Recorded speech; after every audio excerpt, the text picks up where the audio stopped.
All right, so here we go. Getting into game one. Xerom and Seagull Joe.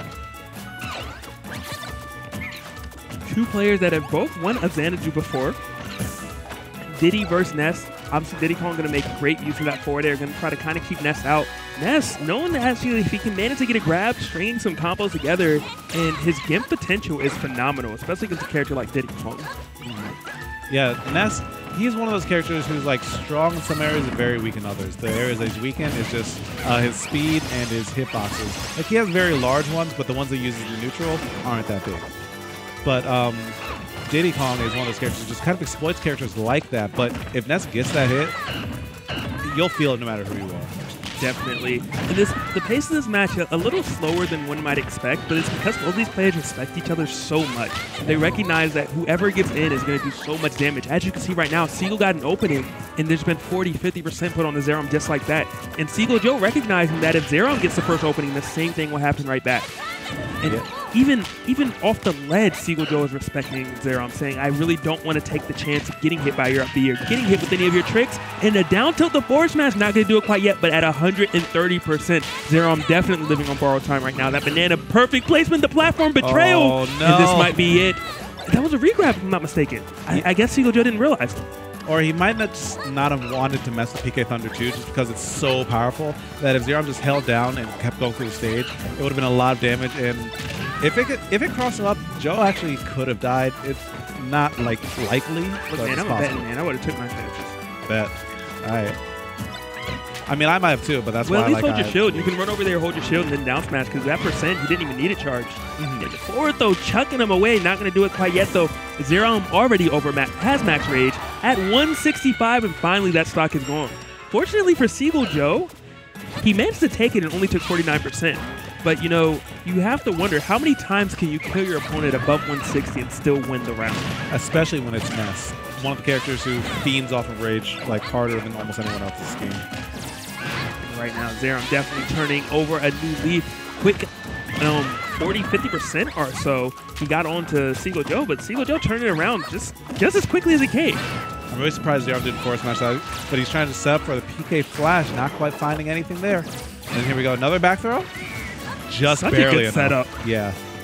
Down tilt, you know, going to cover any option you do, minus get up attack actually, and then just immediately chasing down that roll, managing to tie up the stock. Seagull Joe definitely not phased by any means. Quick 70% put on the Xerom, now 78. Seagull Joe is just looking beautiful right now.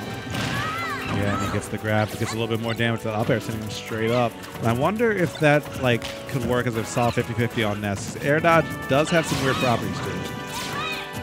But I don't know, we'll have to see. Banana in hand. Xerom gets it though. A nice back air out of shield to just buy him a little bit more space to work with and get another banana back on stage. And no, he definitely wanted forward smash right there. Seagull Joe does use tilt sticks though. That input is more likely to be messed up.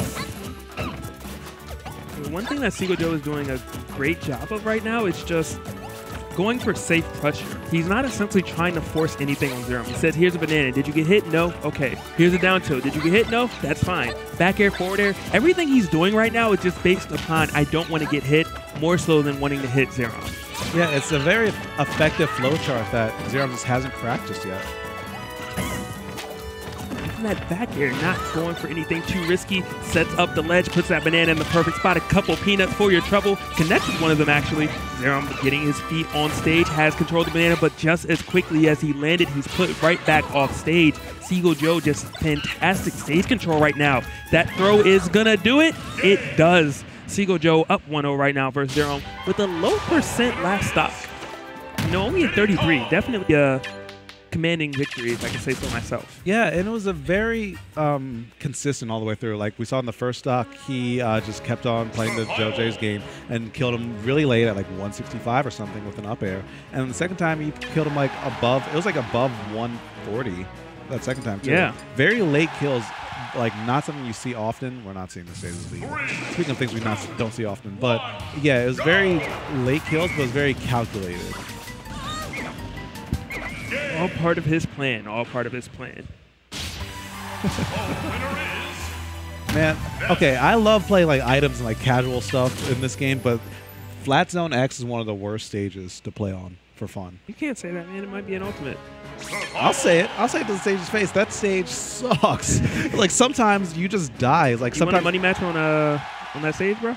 No, I don't. Dark probably I'll will. give you a stock. Dark will. Okay, the game will take like 2 stocks on its own. I Part won't of the feel plan. Part of the accomplished. plan. Watch flip a coin. All right, off to Lilac Cruise is indeed what Seagull Joe chooses to counter pick. The little surprise there, Ness is generally like platforms, but maybe he's banking on it being significantly harder for Xerom to recover. I'm sorry. Xerom is banking on it being harder for Diddy Kong to recover. Yeah. By the way, neither of them are having a particularly easy time. Lilac's one of those stages that just is prone to messing up a lot of random things, and no one really knows why. Why do we still play on the stage? Hey man, I'm an advocate for this stage. I think it's just fine versus everyone but Bayonetta. That was such a good power shield right there by Seagull Joe. Just fully aware that Xerom was going to drop through with a button, gets it down till there's no jump, but he doesn't go for the edge guard. Seagull Joe just so content with his on-stage game, with his neutral, saying, I don't need to edge guard you, I will just win neutral until your stocks are gone. And so far, it's definitely working out. Xerom not able to land. Is this going to be it? We don't see a little Lilac Cruise. Could not reach. Xerom's counter pick not really panning out, not having a stage or a platform to really slide up against to make that recovery a little bit better. And Seagull Joe at 50% this time. Last game, he actually took it, the stock number 1, only at 49. So looking very reminiscent of last game. Yeah. But this time, Xerom, unfortunately, SD's in his own counter pick coming back to bite him. He might not have just had the reach. I'm not sure if it was fully an SD or not. Yeah, I mean, yeah, it was a really weird scenario. Because I think he had to wait till B so that it wouldn't hit the platform first. True. Or the stage first, and then so just unfortunate right there. But Seagull Joe definitely not mad by any means. Ooh. Great grab. Is that going to do it? Not quite. But Xerom going to go for the edge guard attempt. Not going to hit anything though. Free damage for Seagull Joe, but he actually misses. Yeah, Ness just has a lot of aerial drift, so sometimes it's hard to punish that, especially when he goes at that weird angle and you're already committed to something. Right now, you see the respect from Seagull Joe. He says, you have the banana, I will not approach. Xerom finally throwing it off. And then he says, all right, we can play again. We can play again now. Grabs looking great right now from Seagull. Missing another one, but right now, is this going to be it? No, but again, it is going to set up for this edge guard attempt. Seagull Joe, evasive as ever, managed to avoid the down smash as well. Just so familiar with this matchup right now, to the point that Xerom says, I'm not even going to try to use my up B to Gemp you because it's clearly not working. Yeah, very smart by him. But he has to make something happen soon because, as a reminder, this is a best of 3 tonight. So if Seagull wins this, he progresses through bracket. But if Seagull loses, we get to see the final game of the set. Xerom definitely wants that to happen, but right now, Joe's having a say in it, and that word is no. Rare miss right there by Seagull Joe. That down tilt not connecting. Looked like a little bit of properties of Seagull. You can see Xerom trying to bait Joe, saying, well, maybe if I can do a landing up air. But Joe just so patient, just so aware of the situation, not giving him anything at all. Xerom definitely can still win this game, but he's going to have to be a bit more aggressive because Seagull's not going to give him anything for free. Yeah, you can tell right there, Joe's just content to charge the peanuts on the other side of the stage and just let Xerom come to him. Nice A-lane to pick up that banana. Very smooth. He has a banana, though, but the real question is, what are you going to do with it? Just throw it up and say, all right, this isn't mine. Let's just try and keep on keeping on. Yeah, I think he might have to go for one of the little 50-50 setups and either just completely dash at Seagull Joe for the grab or try to read the roll. Yeah, you got to ratchet with it. Yeah, because Seagull's either rolling back or he's grabbing first. So it's unfortunate, it's a scary situation, but Xerom needs to do something quickly. You know, already at 139%, and that might be it. It is it. Quick 2-0 coming in from Seagull Joe. It was such a long, patient, methodical game plan, but Seagull did it to a T. It was like a huge chess match. It was a dissection. Yeah. Such intentionality coming through. There was the entire